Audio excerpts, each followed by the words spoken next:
ગોપાલભાઈ ઇટાલિયા એમણે જાહેર સ્ટેજ ઉપર જાતે પટ્ટા મારી અને દીકરીને ન્યાય અપાવવા માટે એમ કહે છે કે દીકરીને હું ન્યાય ન અપાવી શક્યો એટલે હું જાતે પટ્ટા મારું છું. તો એમાં અમરેલીના એક પૂર્વ સાંસદ નારાયણભાઈ કાછડિયાનો આત્મા પણ જાગ્યો. એમણે પણ નિવેદન કર્યું છે કે આ દીકરી ઉપર ખોટો અત્યાચાર થયો છે અને પોલીસની સામે શિક્ષાત્મક પગલાં લેવા જોઈએ. નારાયણભાઈ કાછડિયાનો આત્મા જાગ્યો છે માટે અભિનંદન. પહેલાં તો ભાજપના નેતાઓનો આત્મા જાગે ને એ ગુજરાત માટે અને દેશ માટે સારું. પાટીદાર દીકરી ઉપર જે અત્યાચાર થયો, ભાજપના નેતાઓએ ભાજપના જ આગેવાનોની દીકરીને જે રીતે અત્યાચાર કરી અને એની આબરૂના લીરા ઉડાડ્યા, એમાં ગોપાલભાઈએ જે પોતાની જાત ઉપર પટ્ટા માર્યા, સાથે સાથે બીજા કેટલા યુવાનોના આત્માઓ જાગવા માંડ્યા છે, ગુજરાતની જનતાના આત્મા જાગવા માંડ્યા છે. હમણાં મેં સાંભળ્યું છે કે અમરેલીના જ પૂર્વ સાંસદ નારાયણભાઈ કાછડિયાનો આત્મા પણ જાગ્યો. એમણે પણ નિવેદન કર્યું છે કે આ દીકરી ઉપર ખોટો અત્યાચાર થયો છે અને પોલીસની સામે શિક્ષાત્મક પગલાં લેવા જોઈએ. નારાયણભાઈ કાછડિયાનો આત્મા જાગ્યો છે માટે અભિનંદન.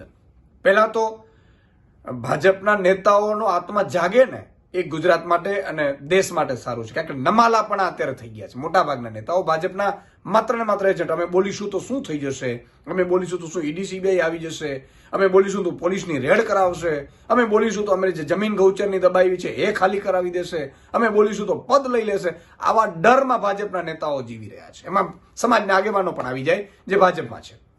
એટલે નારાયણભાઈ કાછડિયાની હિંમતને સલામ.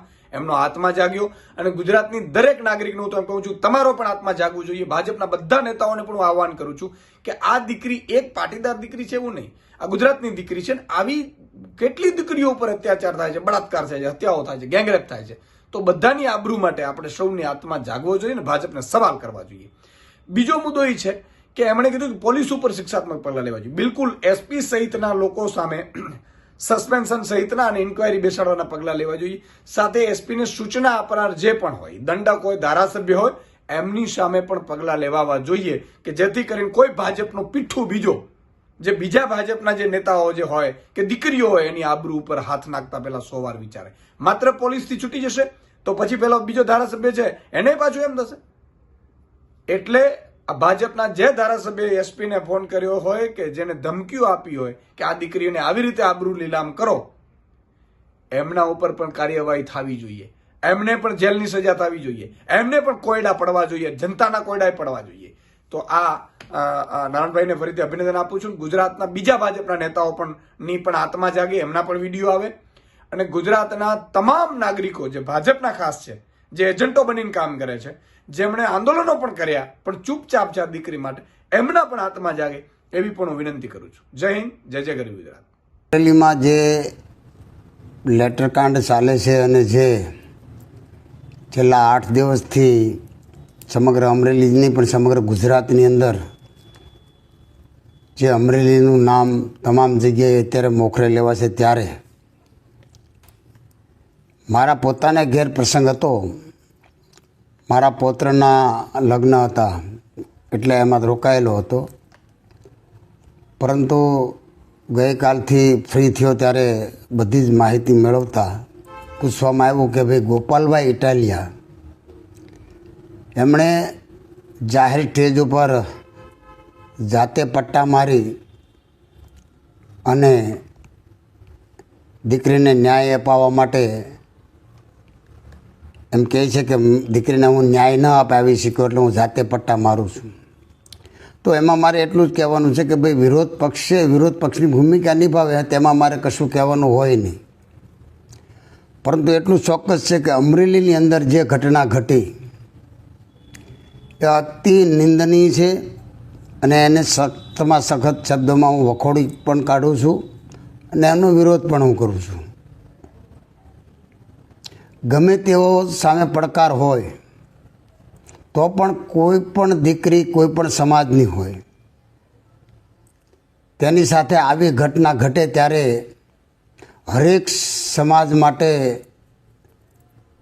શરમથી માથું ઝૂકી જાય તેને સખ્તમાં સખ્ત શબ્દોમાં આજે પણ હું વખોડું છું. અમરેલી પોલીસે જે કોઈના ઈશારે જે કર્યું છે તે પોલીસ બેડા માટે એક વખોડવા માટેના કોઈ જ શબ્દ નથી, અને કયા શબ્દોમાં વખોડવું એ મારી આગળ અત્યારે કોઈ શબ્દ નથી. એક નિર્દોષ દીકરીને પટ્ટા મારવા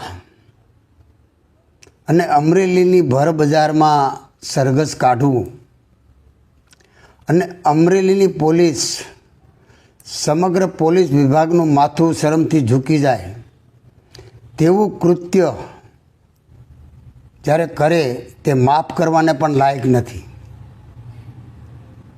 અને અમરેલીની બજારમાં ક્રિમિનલનો જે રીતે વરઘોડો કાઢવામાં આવે તેવી રીતે એક નિર્દોષ દીકરીનો વરઘોડો નીકળે ત્યારે પટેલ સમાજ નહીં, હર કોઈ સમાજ અને સમગ્ર ગુજરાતનું માથું શરમથી ઝૂકી જાય તેવું આ કામ પોલીસ વિભાગે કર્યું છે, કોઈને સારા થવા માટે. અને કોઈને સારા થવા માટે કરેલું એવું સંપૂર્ણ દેખાઈ આવે છે. અને જે રીતે ખરેખર આવું કરવા પાછળ કોનો ઈશારો હતો, કોના કહેવાથી કર્યું છે, શા માટે કર્યું છે. આજે મારી ઓફિસની અંદર પણ મારો પીએસ અત્યારે મારી સાથે 15 વર્ષથી કામ કરે છે. એમને કોઈ પણ લેટર હું આપું, એમને ટાઈપ કરવાનો હોય, એમને એમ કહું કે ભાઈ આ ઓફિસમાં પહોંચાડવું, ત્યાં પહોંચાડે, એ એની જવાબદારીમાં આવે છે. આ દીકરીએ આટલું જ કર્યું છે. બાકી જે કંઈ હોય તે એમાં મારે પડવું નથી. અને આ ખરેખર લેટર કેવી રીતે લખાણો, કેવી રીતે ક્યાંથી આ લેટર પેડ